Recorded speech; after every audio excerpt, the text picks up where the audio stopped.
Assalamualaikum students, this is me Shujat Naqvi. I hope you all are fine. Today we will discuss the model study of larynx and trachea. ठीक है, अब इसमें सबसे पहले अगर हम देखें तो ये जो ऊपर हमें एक बोन नज़र आ रही है इसको हम कहते हैं हायोइड बोन।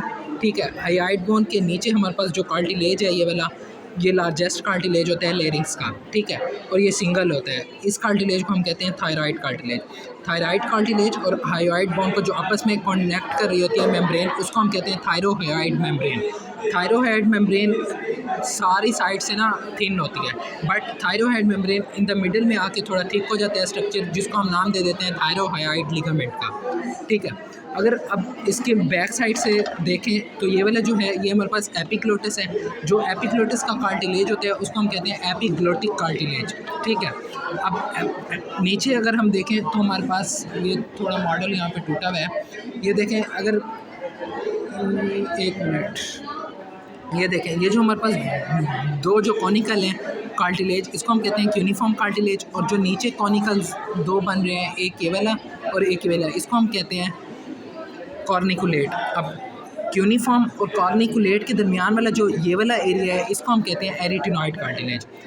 हमारे पास ये जो तीनों कार्टिलेज होते हैं ये एक पेयर होते हैं, इनका मतलब ये दो होते हैं। अब दो हमारे पास यूनिफॉर्म कार्टिलेज हैं, दो कॉर्निकुलेट कार्टिलेज हैं, दो एरिटिनॉइड कार्टिलेज हैं।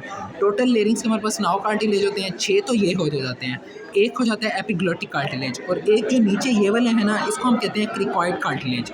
ठीक है, 6 ये हो गए, एक ये हो गया 7, एक एपिग्लोटिक कार्टिलेज 8, और आगे जो ये वाला है थायराइड कार्टिलेज 9 पूरे। अब नेक्स्ट हम देखें तो क्रिकॉइड कार्टिलेज, अगर आप देखें ये वाला क्रिकॉइड कार्टिलेज है और ये थायराइड कार्टिलेज है।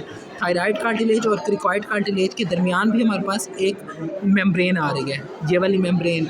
ठीक है, ये जूम करके दिखाऊं तो ये वाली मेम्ब्रेन। ठीक है, इस मेम्ब्रेन को हम कहते हैं क्रिकोथायराइड का मेम्ब्रेन। जो क्रिकॉइड कार्टिलेज और थायराइड कार्टिलेज को आपस में कनेक्ट कर रही है उसको हम कहेंगे क्रिकोथायराइड कार्टिलेज मेम्ब्रेन। सॉरी, जैसे ऊपर हमारे पास थायरोहायोइड मेम्ब्रेन थी जो थायराइड कार्टिलेज और हायोइड बोन को कर रही थी, या क्रिकोथायराइड मेम्ब्रेन का दूसरा नाम है क्वाड्रेंगुलर मेम्ब्रेन।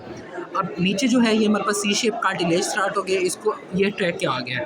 और ये जो आपको लार्ज नज़र आ रहा है ग्लैंड, इसको हम थायराइड ग्लैंड कहते हैं। और ये जो आपको मसल्स नज़र आ रहे हैं ये है क्रिकोथायराइड मसल। क्रिकोथायराइड मसल का ये स्ट्रेट पार्ट है, और ये वाला जो है पीछे जो इंफीरियर पोस्टीरियर साइड पे, इसको हम ऑब्लिक पार्ट कहते हैं क्रिकोथायराइड मसल का। ठीक है, अगर हम पीछे देखें हमारे पास पीछे लेरिंग्स के बिहाइंड हमारे पास फेरिंग्स स्टार्ट होती है, तो फेरिंग्स के ये मसल्स आ जाते हैं जो जिसकी अटैचमेंट होती है हमारे पास क्रिकोथायराइड कार्टिलेज के साथ। जो फर्स्ट ऊपर होते हैं सुपीरियर कॉन्स्ट्रिक्टर होते हैं, मिडिल में हमारे पास मिडिल कॉन्स्ट्रिक्टर, और नीचे हमारे पास इंफीरियर कॉन्स्ट्रिक्टर। ये 3 मसल्स लेरिंग्स के होते हैं, फेरिंग्स के होते हैं, सॉरी, ये तीनों फेरिंग्स के होते हैं, बट वो क्रिकॉइड कार्टिलेज के साथ और ट्रैकिया के साथ भी अटैच होते हैं।